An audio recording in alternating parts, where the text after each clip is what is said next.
I've spent the last 12 years attempting to build the ultimate clinic gym hybrid facility where we offer advanced sports chiropractic and the ultimate in exercise progressions. Now, I've sold that business and decided to take the plunge to create a massive change within the world of chiropractic. My goal is to get 100 other chiropractors to completely revolutionize our industry and provide exactly what we want our patients to experience while helping to double our profits and maximize the license that we're given. But the real question is this: how can we create this massive change without becoming sleazy salespeople or doing crazy marketing efforts? This podcast has the answers. So follow along as I learn, apply, and share the information from the best minds out there into this Clinic Gym Radio. I'm Josh Satterley, and I'm happy to have you here. Hey, everybody. Welcome back to another episode of Clinic Gym Radio. And this is a live episode from the Perform Better Conference in Long Beach. And I'm here with Brandon Marcello. I should say Dr. Brandon Marcello. How are you, Brandon? I'm fine. How are you? Hey, I'm great. Cool. Thanks for sitting down. For those who don't know you, can you give everybody a little background as the smartest man in all sports research? Well, that's nice to say, but I This think is how smart Brandon is. There's so much knowledge in his head that there's not room for hair follicles. They've been pushed out That's right. by Ball. research and it's pushed out probably from stress and bad genetics. But I think it's about surrounding yourself with smart people like yourself, right? So that's what it comes down to. But quick background on me: 20 years in the high performance space. I am a hired gun, so I'm a consultant. I work for pro sports teams. I work for fitness companies, technology companies. I do a lot of work with the U.S. military solving human performance problems. Yep. Yeah. That's code for expensive. That's what that means. But I don't know where I first stumbled onto you or what you were doing at the time. I do remember this. One of the most impactful lectures I've ever heard in my life was your talk at the Functional Movement Summit in, I'm going to say, Raleigh, North Carolina, about breathing. Yeah. Remember that in the basement, in the dark room? Very You were dark up on room, stage, basement, and there was maybe yes. 6 inches between your top of your head and the ceiling. Yes, and I'm not a tall guy either. Right? Yeah, I'm 5'9" and a half on a good day. Us? Yeah. I was thinking that they probably got wind it was Gray Cook, and in that, in the Deep South, they know who that is. Like, that moonshining son of a gun, push him in the basement. Put him in the basement. Yeah. No, but that was incredible. And you say high performance space, man. You've been in this world long before it was cool.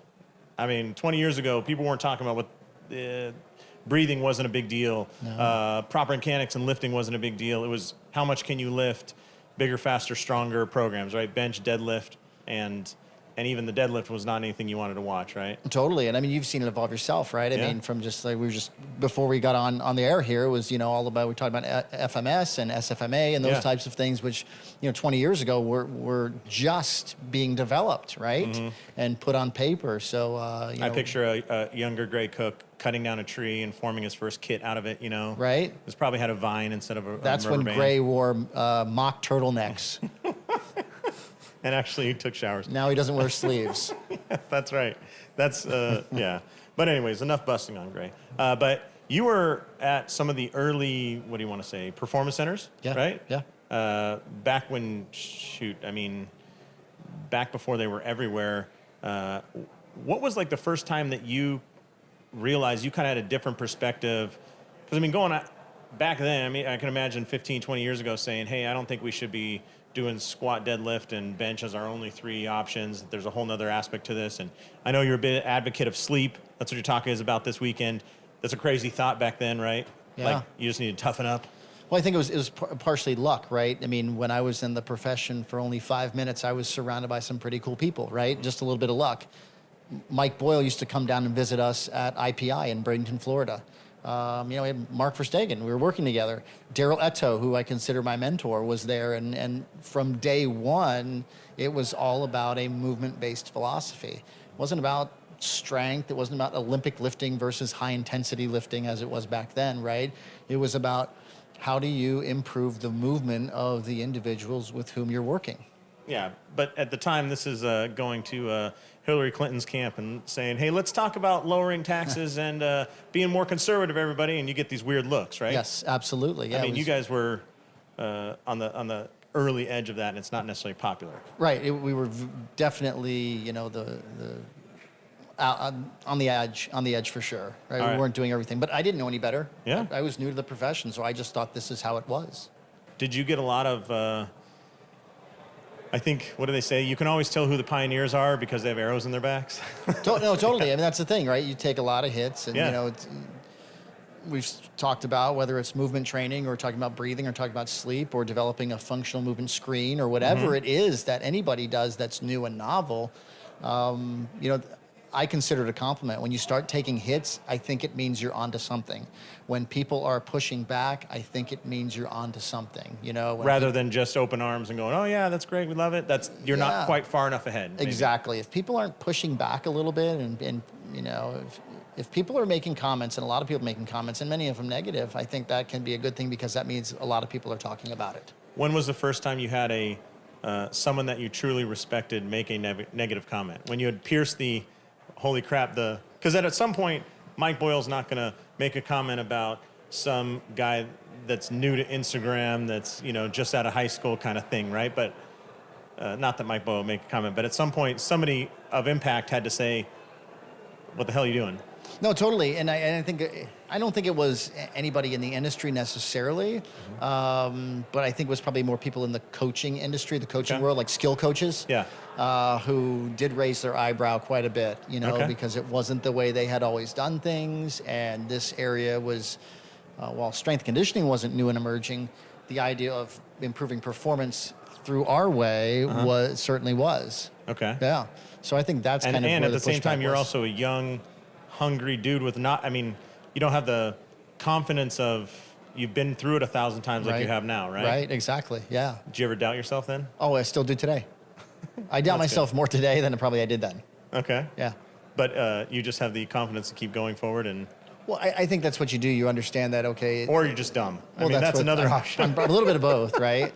You just keep pushing yourself forward. Yeah. I mean, I hate to be cliche about it, but at the same time, that's what it is that I have this innate fear that, you know, I need to know, I don't know enough. Yeah. It's kind of made you who you are today, though, right? Yeah, but I also know I'm not going to know everything, and I think that's a good thing. It's like, you know, you and I, Josh, have chosen our respective professions because there's kind of they're open-ended. Right? They're not going to solve human performance in our lifetime. Sure. And I think we're happy about that. Otherwise, it was probably too easy, right? Yeah. So we enjoy trying to figure out ways to optimize performance. We enjoy the unknown. We enjoy solving this mystery and chasing after this holy grail that we'll never find. Right. And then taking on tougher and tougher versions of who can I get there. Totally. Yeah. Totally. So when was the first time you can imagine or remember in your professional career that you were doing something and then at some point hit the brakes and said, holy crap, I'm totally wrong? Can you think of a specific? I can think of a very specific instance. Okay. One instance was when I was reading the JOSPT.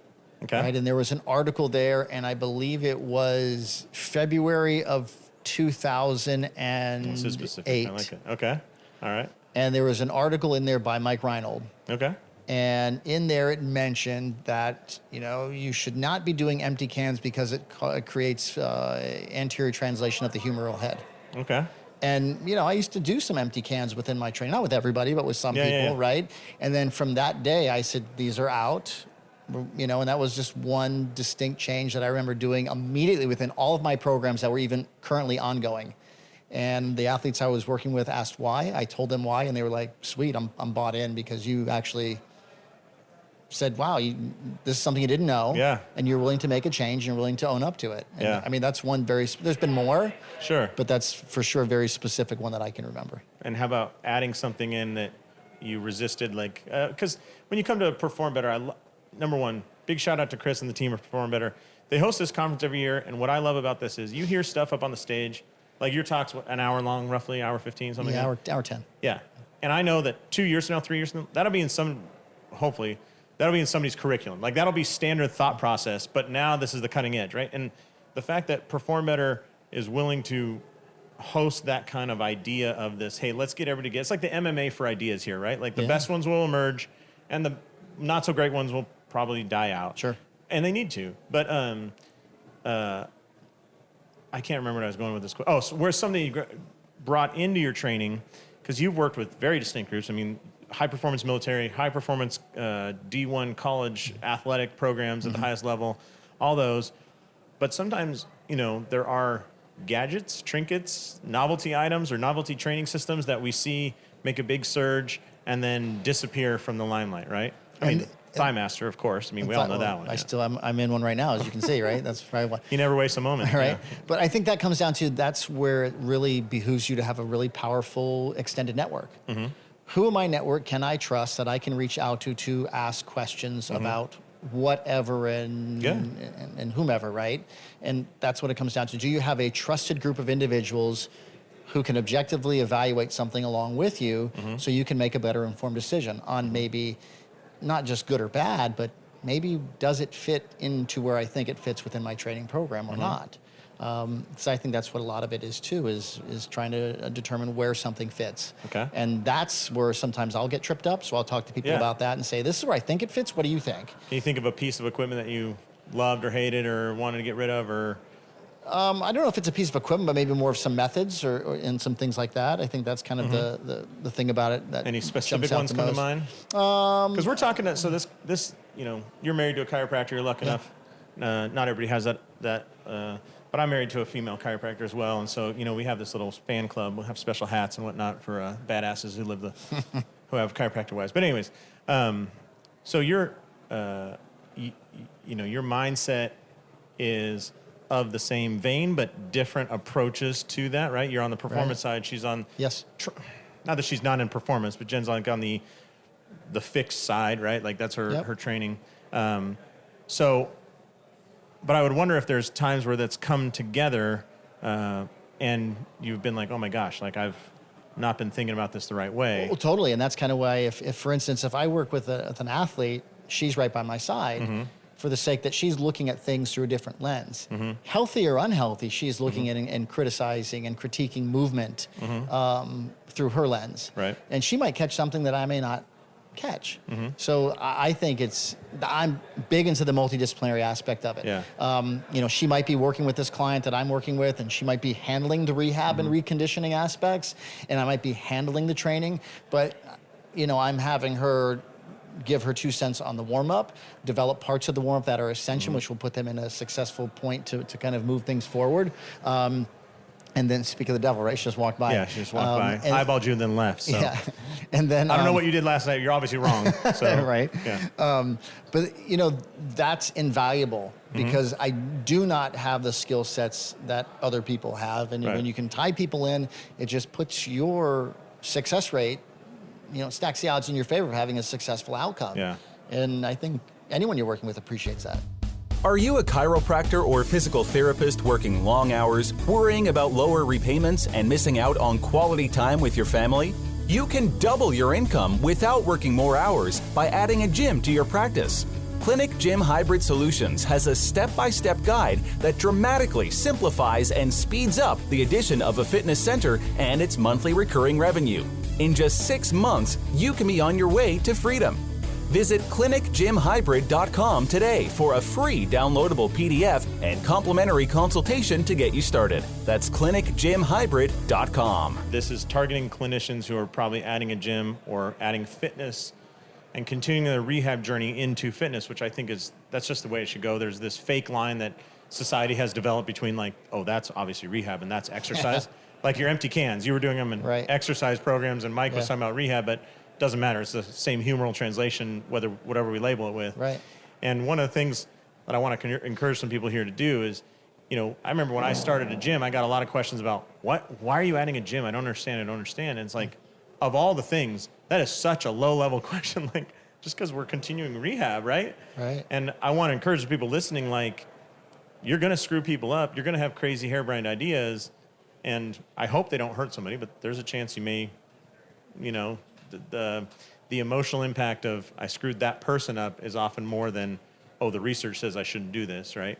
Like when you actually hurt somebody, you're like, shit, I really shouldn't do this now, no matter what the research said. Oh, totally, right? Yeah. And those times have definitely impacted me. But people listening, Brandon is considered what's the new term, thought leader in our industry, because you were a little more willing than most to try something new, and you also kind of had a check and balance system to go, hey, is this really a good idea? Exactly. Right? Whether it's your wife or whomever, mentor, network, and those things. Right. It's all about. I always picture back in the day that now we have a special guest, Dr. Dr. Jen has joined us.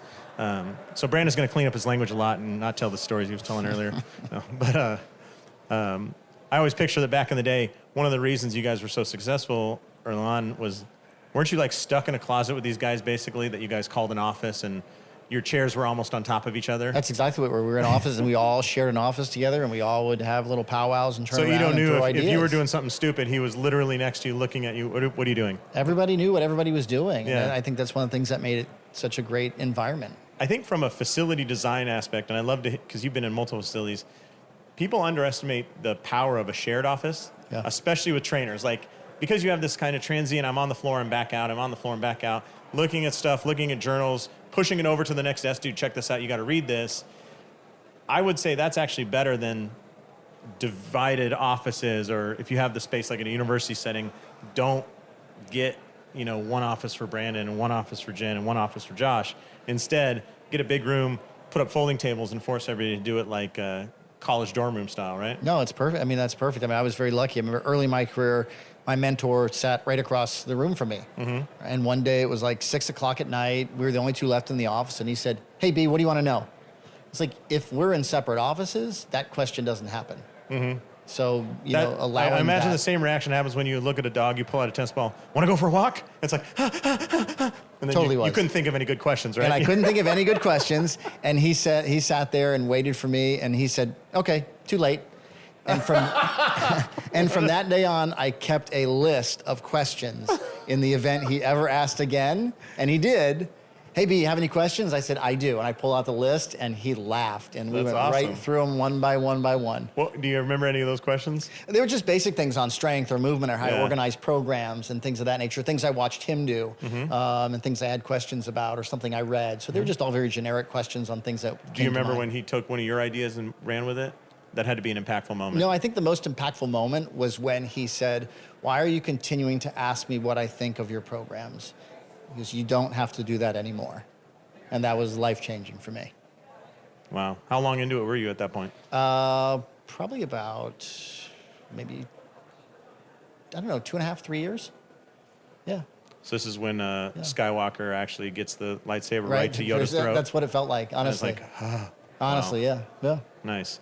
Well, I know that you've got another appointment with a beautiful young woman sitting to your left, so I don't want to keep you too much longer, but if you have any advice so remember, the listeners here are clinicians, they're adding a gym, they're adding that fitness component, they're trying to do right by their clients, and what advice do you have for people that are early in, not necessarily they're early in their career as a chiropractor or physical therapist, but they're early in their addition of fitness? What the wise Italian mafioso Marcello over here, what would you say to him? Well, I could say the Italian line of 3 can keep a secret if 2 are dead. Mm-hmm. But I think the better one is B, just continue to make sure you do the basics really well. Okay. And I think that's the most important thing is like stick with your basics, understand your basics, continue those really well. When you're building upon those, don't forget about the basics, because that's going to be critical. And if I've been around you long enough to know, I think when you hear a crazy ass idea from a guy that for some reason a bunch of people in the room are looking at respectfully, you should find out why that seems such like a crazy idea to you. That would be mine. Like, you want to push back and go, "That's crazy," right. And you go, maybe there's something to this. There might be. Exactly. Yeah. All right. Well, thank you very much for the time today. And if you know a way that we can get your wife on the program, if your people can talk to her people and slip a note across the kitchen table, let us know. We'd like to book her as well. For sure. Thanks for having me, Josh. All right. Well, Brandon. Oh, by the way, if people want to get a hold of you or see any of your stuff, what's the best way for them to find you? Website, BrandonMarcelloPhD.com. And I have Instagram, bmarcello13. Mm-hmm. Don't go to Brandon Marcello BS, because that totally different site for totally different reasons. Totally different reasons. Yeah. But totally the PhD site is high level. PhD one's good. The BS was, that was early in my career. Yeah, and he's not responsible for any of his previous ideas. Like, he's moved on from there. No.